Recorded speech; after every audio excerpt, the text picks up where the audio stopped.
What's up, guys? Today we are testing how connected our campus actually is to our roots. We're asking students simple question about our national philosophy versus global internet trends. So I'm gonna find a student and I'm gonna ask them a question. Hey, come on, follow me! Follow me! Follow me! Yo, chat! We found a student! Bro! Chat! We found a student! Yo, what's up? I'm good. Okay. So, I'm gonna ask you a simple question, alright? Okay. So chat, listen to this question, right? Okay, alright. Can you tell me the core pillars of our national philosophy or the Rukun Negara? I have a question. What is national philosophy? Can you explain to me? The new word you mentioned, that Rukun Negara, from which country that language is used? Is that a new streetwear brand? Oh my god, bro.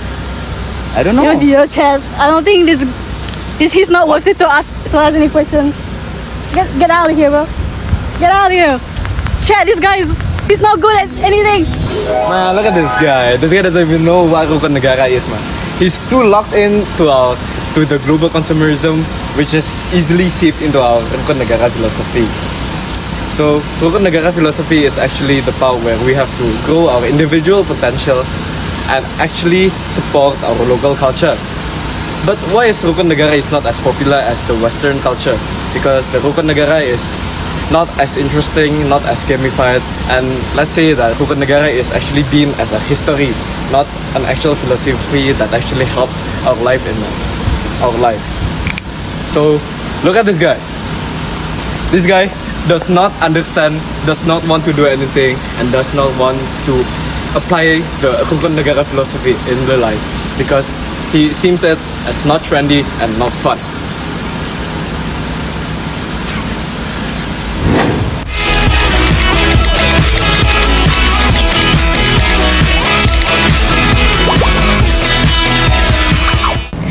Okay, guys. So right now we're in the library, so we gotta be really quiet. All right. So let's go find a student in this library right now. There's a student right here. She's studying.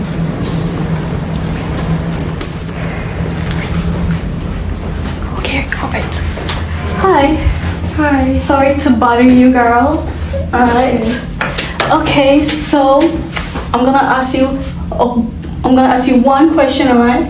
So, can you see my followers right here? Yeah. Alright, cool. So I'm gonna ask you one question. So can you explain me what's our national philosophy really means to you? Oh, I know this. Belief in God, loyalty to king and country, supremacy of the constitution, rule of law, legacy and morality.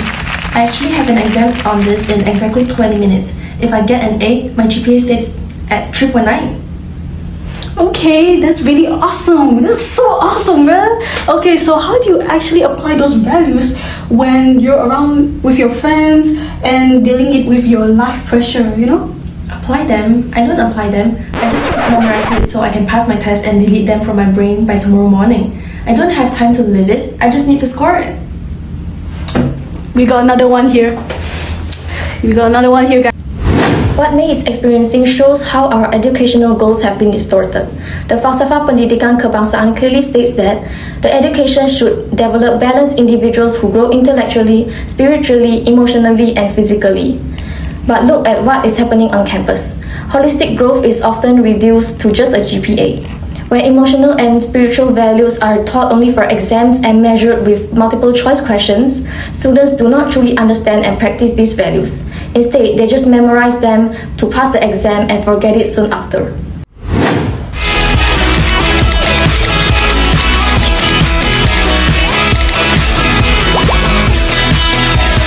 So it's not like we hate our own culture, but right now it's online already, so it is fun, entertainment, exciting, and of course it is fast. If we compare to the local traditional values, of course it is too old to study and it's too boring.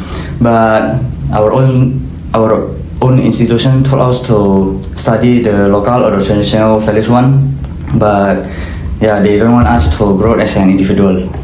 Exactly. This system forces us to chase grades. When you turn a moral guide into a multiple choice questions, it loses its soul. We treat our national philosophy like a history topic, not a practical map for life.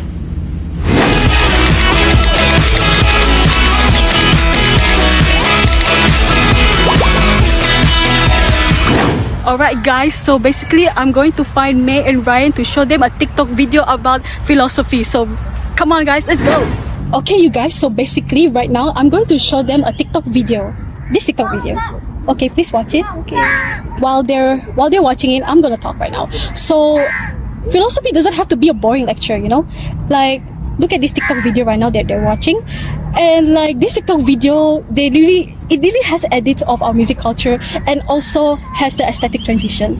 So this TikTok video that they're watching right now is really basically about our own culture. Like look at them right now. They really like for real, they're interesting in watching it, you know? Wait, that's cool. Hold on.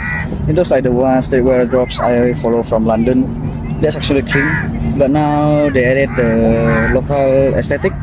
It doesn't look pretty at all. Yeah, and look at the engagement at the comment section. They're not talking about memorizing it for a GPA score. They're actually interacting with it because it looks alive and relatable.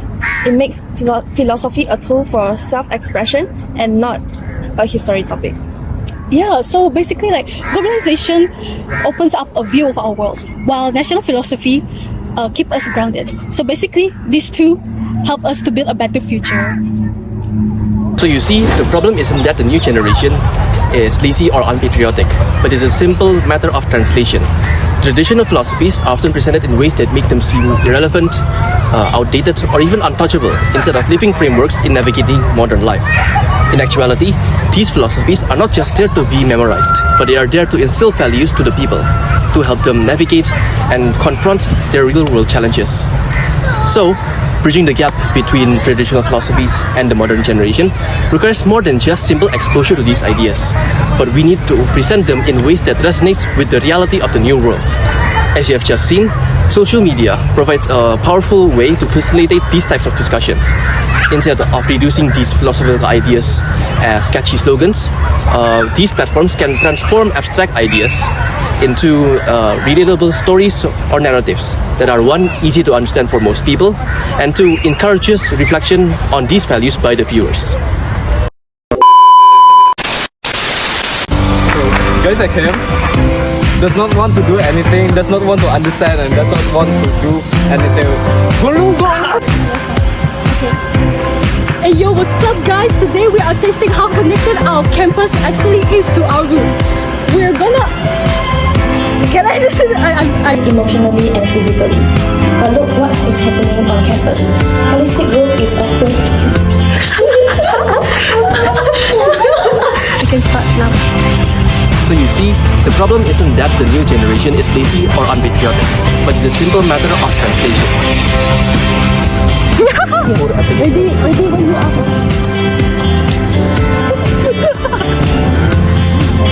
Okay, ah? Hey, bukan. You go work there. It really has edits of our music culture and even aesthetic position. Cultural music and also the aesthetics.